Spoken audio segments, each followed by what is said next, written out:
పొద్దున కూడా నువ్వు శాస్త్రులు చెప్పారు. This morning, the Sahana scholars- భవతు సహనా భునక్తు సహ వీర్యం కరవామి. సహనా భవతు ఏమిటి దీని అర్థము? what's the meaning of the chanting?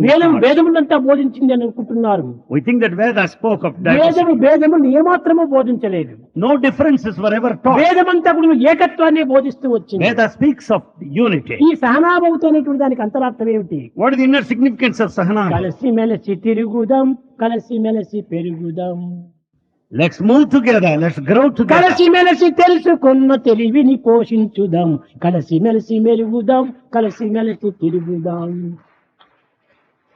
Let's move together. Let's grow together. Let us improve our intelligence by కలిసి moving మెలిసి together. కలతలేక చెలిమితో జీవించుదాం, Without any conflict and fight, let us grow together in కలిసి friendship. మెలిసి కలతలేక జలముతో జీవించుదాం. Without any శాంతి differences. శాంతి శాంతి శాంతి, ఇదే శాంతి అని చెప్పింది వేదం. Let us live together, close, without any differences, in unity. This is the teaching of Veda.